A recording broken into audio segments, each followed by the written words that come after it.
प्यारे विद्यार्थियों, मैं Anil Chauhan MGHM inter college Marera से एक बार पुनः आपका स्वागत करता हूं। देखिए बच्चों, पिछले वीडियो में हमने जो चर्चा की थी वो वेग और वेग के प्रकार के बारे में बताया था आपको। देखिए आज हम जो है त्वरण पर चर्चा करेंगे, रेखीय त्वरण, जिसे साधारणतः हम यहाँ त्वरण ही कह देते हैं।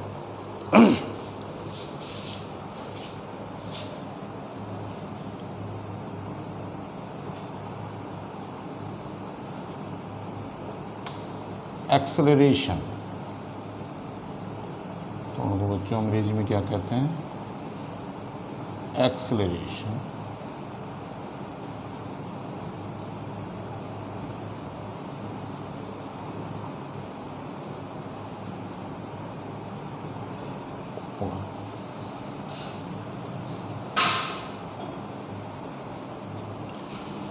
देखिए बच्चों, त्वरण जो है किसी गतिशील वस्तु के वेग में 1 सेकंड में होने वाले परिवर्तन को कहते हैं। किसी गतिशील वस्तु के वेग में 1 सेकंड में होने वाले परिवर्तन को त्वरण कहते हैं। ये बच्चों, किसी गतिशील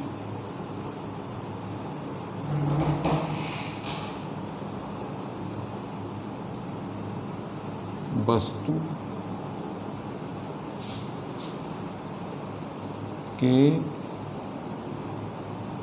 एकांक समय में वेग में होने वाले परिवर्तन को वेग में होने वाले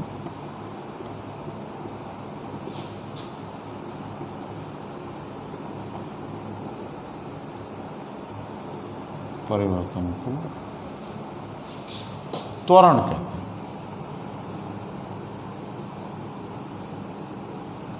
त्वरण समझिए बच्चों, किसी गतिशील वस्तु के एकांक समय में वेग में होने वाले परिवर्तन को त्वरण कहते हैं। या ये भी कह सकते हैं किसी गतिशील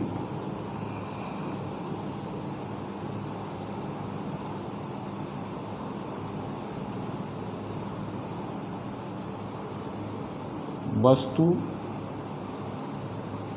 के वेग परिवर्तन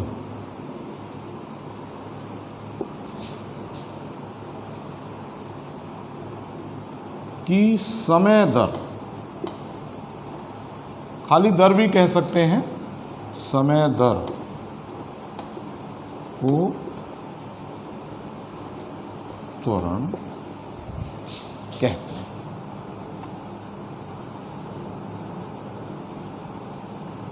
ठीक है बच्चों, किसी गतिशील वस्तु के वेग परिवर्तन की समय दर को त्वरण कहते हैं, या किसी गतिशील वस्तु के एकांक समय में वेग में होने वाले परिवर्तन को त्वरण कहते हैं। देखिए बच्चों, इसे ए से व्यक्त करते हैं। ए से व्यक्त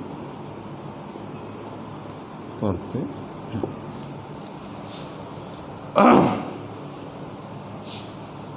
कि ए बराबर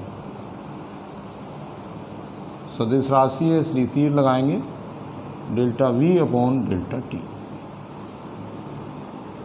ठीक है बच्चों, डेल्टा V जो है वो वेग परिवर्तन,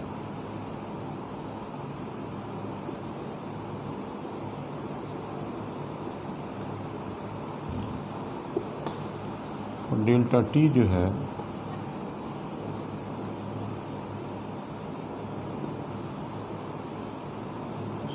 समय यांत्रा। ठीक है बच्चों, ध्यान दीजिए, किसी गतिशील वस्तु के वेग परिवर्तन की समय दर को त्वरण कहते हैं। इसे ए से व्यक्त करते हैं और ए बराबर delta we upon delta T. Note करिए बच्चों, देखिए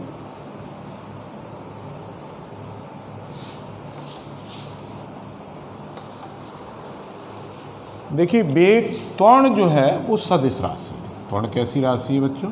सदिश। इसीलिए इस पर तीर लगाया है, सदिश राशि है जिसकी दिशा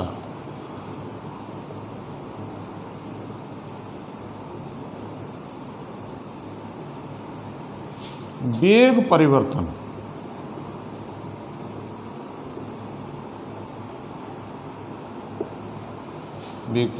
यानी डेल्टा बी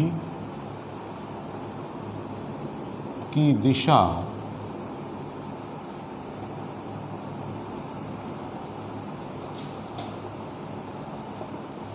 के अनुदिश होती है।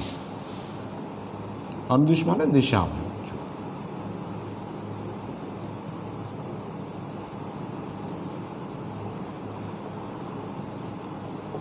अनुदिश सदिश राशि है जिसकी दिशा वेग परिवर्तन की दिशा के अनुदिश होती है। देखिए बच्चों, अब त्वरण का मात्रक क्या होगा?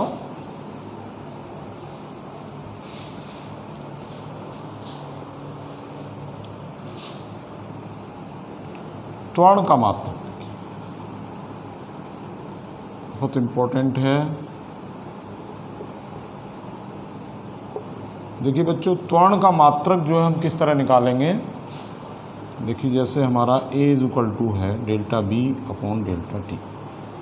देखिए ये त्वरण का परिमाण है। जब हम मैग्नीट्यूड लेंगे तो तीर लगाने की वहाँ आवश्यकता नहीं है, दिशा होगी तभी तीर लगेगा। तो देखिए बच्चों, वेग का जो मात्रक है वो मीटर प्रति सेकंड है।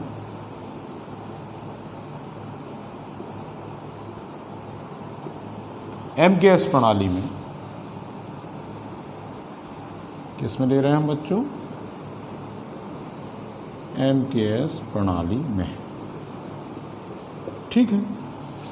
देखिए इसके बाद समय अंतराल का मात्रक पुनः सेकंड हो जाएगा और जब हम इसे हल करेंगे तो ये आएगा मीटर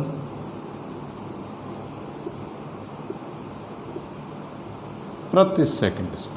सेकंड से सेकंड नीचे है, सेकंड भी, तो मीटर प्रति सेकंड स्क्वायर। बच्चों CGS प्रणाली में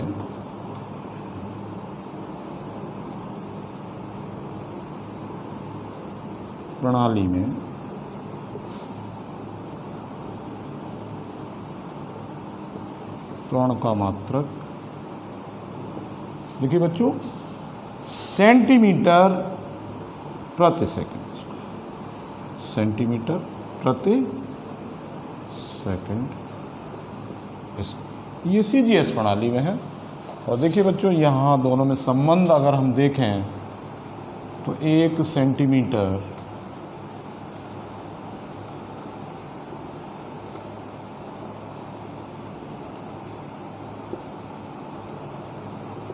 प्रति सेकंड स्क्वायर बराबर हो जाएगा 10 की घात -2। 1 सेंटीमीटर 10 की घात 2 मीटर होगा। मीटर प्रति सेकंड स्क्वायर। बच्चों ये ध्यान रखना है, नोट करिए फटाफट, स्क्रीनशॉट लीजिए इसका।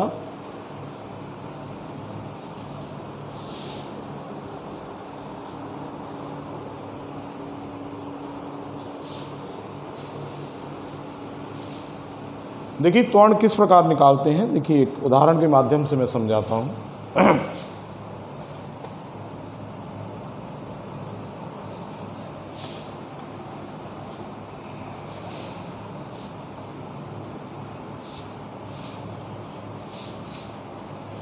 जैसे सपोज मान लीजिए कोई गाड़ी जो है या कोई वस्तु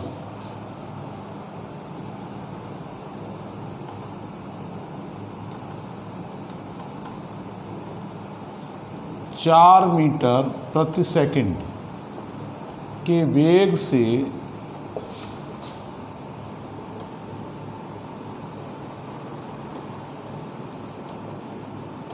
गतिशील है, उदाहरण के लिए बता दिए, 4 सेकंड बाद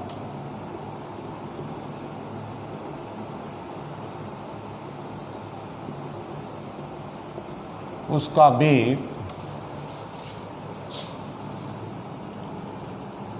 20 मीटर प्रति सेकंड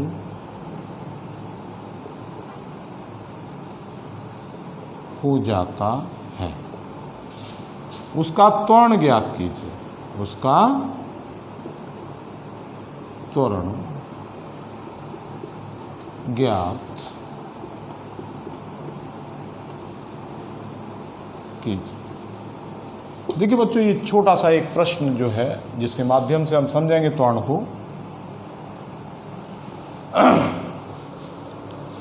देखिए, कोई वस्तु 4 मीटर प्रति सेकंड के वेग से गतिशील है, 4 सेकंड बाद उसका वेग 20 मीटर प्रति सेकंड हो जाता है, उसका त्वरण ज्ञात कीजिए। देखिए किस तरह करेंगे। देखिए, शुरू में जो वेग है वो 4 मीटर पर सेकंड है, जिसको हम u से व्यक्त करते हैं बच्चों, या हम वेग परिवर्तन निकालेंगे इस तरह। देखिए, वेग परिवर्तन का मतलब क्या है कि 4 मीटर पर सेकंड से कितना हो जाता है, 20 मीटर पर सेकंड। तो इसको b माइनस u हम इस तरह लिख सकते हैं। b जो है हमारा अंतिम वेग है, तो वो 20 हो जाएगा, और u जो है हमारा 4। तो बच्चों ये कितना आएगा, 16। देखिए, u जो है यहाँ हम बता दें आपको, प्रारंभिक वेग। प्रारंभिक वेग से मतलब होता है u का वस्तु जिस वेग से गति कर रही है, और b जो है वो अंतिम वेग हो जाता है। तो ये तरीका है 16। अब हमारा डेल्टा टी कितना होगा। देखिए, डेल्टा टी यानी 4 सेकंड में होता है। तो जब यात्रा शुरू, जब हमने समय नापना शुरू किया होगा, उस समय हमारा टी क्या होगा, उस समय 0। तो हम इसको कह देंगे जैसे T2 माइनस T1 अगर कहें, यानी ये प्रारंभिक जब समय नापना शुरू किया है, और ये 4 सेकंड बाद ये 0, तो ये 4 सेकंड आ जाएगा इस तरह। अब अगर हम यहाँ त्वरण निकालेंगे तो A बराबर देखिए क्या होगा, delta V upon delta T, और डेल्टा V आपका कितना आया है, 16, और ये 4, यानी ये 4 चौक 16, 4 मीटर प्रति सेकंड स्क्वायर। ये त्वरण होगा बच्चों इसकी गति में, यानी 1 सेकंड में इसका वेग कितना बढ़ रहा है, 4 मीटर प्रति सेकंड। मतलब एकांक समय में बढ़ने वाले वेग को हम क्या कहेंगे, त्वरण कहेंगे। देखिए बच्चों, नोट करिए इसको, ये इसका हल है इस तरह प्रश्न का।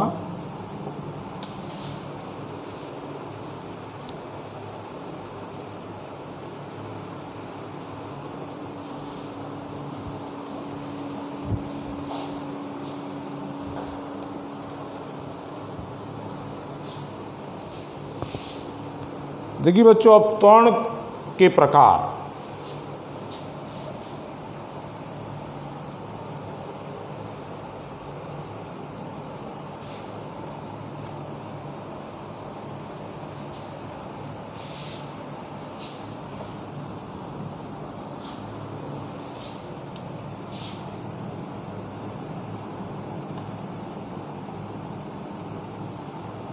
त्वरण के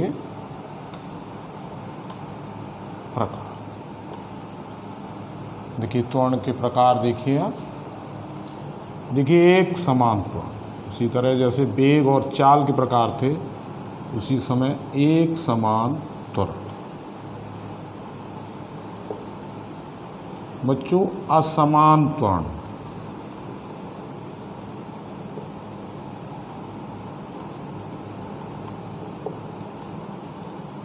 बच्चों धनात्मक त्वरण,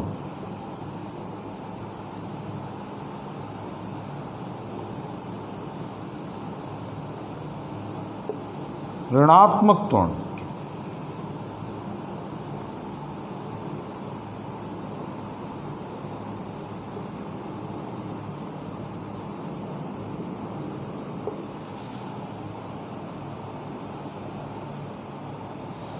देखिए बच्चों, ये त्वरण जो है ये इस तरह से 4 प्रकार का है।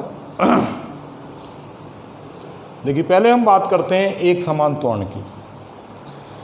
देखिए बच्चों, जब किसी गतिशील वस्तु के वेग में समान समय अंतरालों में समान परिवर्तन, यानी कोई वस्तु गति अवस्था में है और समान समय अंतरालों में उसके वेग में समान परिवर्तन हो रहा है, तो उसको हम कहेंगे उसका त्वरण कैसा होगा, आपका एक समान त्वरण होगा, यूनिफॉर्म एक्सेलरेशन। बच्चों, हम यहाँ जो अध्ययन करेंगे वो एक समान त्वरण के अंतर्गत ही अध्ययन करेंगे अपने इस चैप्टर का। जैसे कोई वस्तु ऊपर से नीचे गिरती है तो उसका त्वरण जो है एक समान, हर सेकंड में वेग में जो होने वाला परिवर्तन है वो समान रहता है, इसलिए वो एक समान त्वरण की श्रेणी में आता है। देखिए बच्चों, दूसरी बात देखें हम, असमान त्वरण। देखिए, जब किसी गतिशील वस्तु के वेग में समान समय अंतरालों में भिन्न भिन्न परिवर्तन होता है, अलग अलग परिवर्तन होता है, एक सेकंड में परिवर्तन कुछ हुआ, एक सेकंड में कुछ हुआ, हर परिवर्तन जो चेंज हो रहा है, एक सा परिवर्तन नहीं हो रहा है समान समय अंतरालों में, तो वो आपका किस प्रकार का होगा, असमान त्वरण होगा। जैसे भीड़ भाड़ के इलाके में जो गाड़ियाँ चलती हैं तो उनका जो त्वरण है वो एक समान नहीं रह पाता है, कहीं वेग कुछ होता है, किसी समय अंतराल में वेग का परिवर्तन कुछ होता है, उसी समय अंतराल में भीड़ भाड़ ज़्यादा आ गई तो वेग परिवर्तन कम रहा। तो इस प्रकार जो है, जो भीड़ भाड़ में गाड़ियाँ चल रही हैं उसका त्वरण जो है कैसा होगा, वो असमान त्वरण। अब बच्चों आ रही है बात धनात्मक त्वरण की। देखिए यहाँ सूत्र में जैसे हम यहाँ देखें, जैसे आपने पढ़ा A = delta V upon delta T.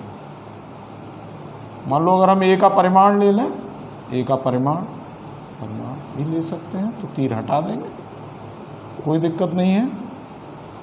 तो A बराबर आपका delta V upon delta T होगा। तो देखिए अगर धनात्मक त्वरण कब होगा बच्चों, जब किसी गतिशील वस्तु के वेग में निरंतर वृद्धि हो रही है समय के साथ, यानी वेग बढ़ता जा रहा है। अभी 4 मीटर पर सेकंड था, फिर 6 मीटर पर सेकंड हो गया, फिर 8 मीटर पर सेकंड हो गया, वेग बढ़ता जा रहा है समय के साथ, तो वो आपका किस प्रकार का होगा, धनात्मक त्वरण होगा। यानी डेल्टा V जो है वो पॉजिटिव होगा।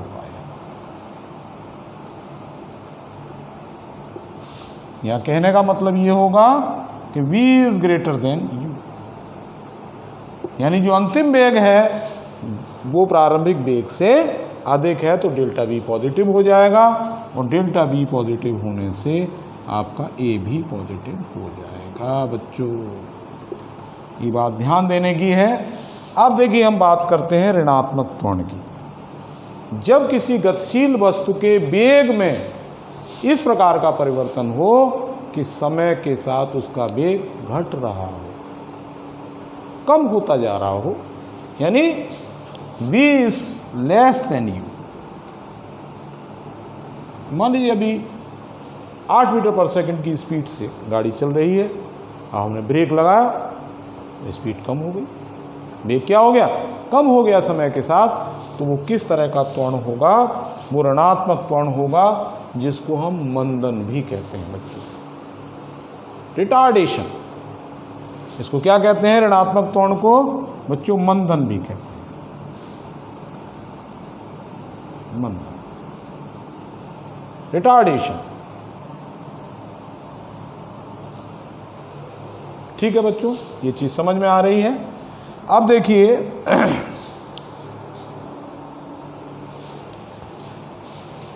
एक पांचवी चीज और देखिए, यदि किसी वस्तु के वेग में समय के साथ कोई परिवर्तन नहीं होगा तो उसका त्वरण बच्चों कैसा होगा? शून्य त्वरण।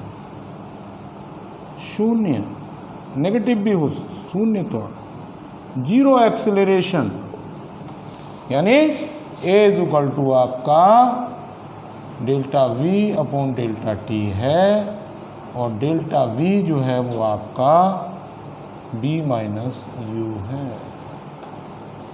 और बी अगर आपका यू के बराबर है तो डेल्टा वी कैसा हो जाएगा?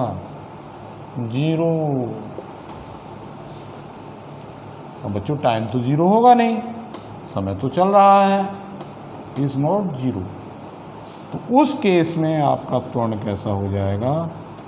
जो है zero upon delta t equal to zero. तो ये शून्य त्वरण भी होगा। मान लीजिए वस्तु 4 मीटर पर सेकंड के वेग से गति कर रही है और वो इसी प्रकार निरंतर उसी वेग से गति करती जा रही है, तो उसका त्वरण कैसा होगा बच्चों? शून्य त्वरण होगा। तो ध्यान दीजिए, एक समान त्वरण, असमान त्वरण, धनात्मक त्वरण, ऋणात्मक त्वरण को मंदन भी कहते हैं, और शून्य त्वरण।